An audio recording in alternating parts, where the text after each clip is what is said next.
মহব্বত সবসময় ধৈর্য ধরে, দয়া করে, হিংসা করে না, গর্ব করে না, অহংকার করে না, খারাপ ব্যবহার করে না, নিজে সুবিধার চেষ্টা করে না, রাগ করে না, কারো খারাপ ব্যবহারের কথা মনে রাখে না, খারাপ কিছু নিয়ে আনন্দ করে না, বরং যা সত্য তাতে আনন্দ করে।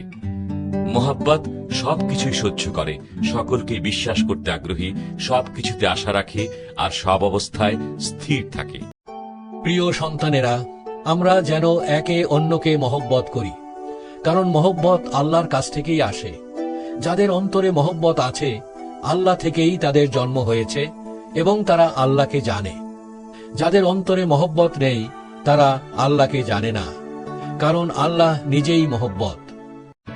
এখন সবকিছুর শেষ সময় কাছে এসে গেছে, সেজন্য তোমাদের মন স্থির করো এবং নিজেদের দমনে রাখো, যেন মুনাজাত করতে পারো। আর সবচেয়ে বড় কথা হলো, তোমরা একে অন্যকে গভীরভাবে মহব্বত করো, কারণ মহব্বত অনেক গুনাহকে ঢেকে রাখে। কোনো রকম বিরক্তি প্রকাশ না করে তোমরা একে অন্যকে মেহমান হিসেবে গ্রহণ করো। তাহলে দেখা যাচ্ছে বিশ্বাস, আশা আর মহব্বত এই তিনটি শেষ পর্যন্ত টিকে থাকে, কিন্তু এগুলোর মধ্যে মহব্বতই সবচেয়ে বড়।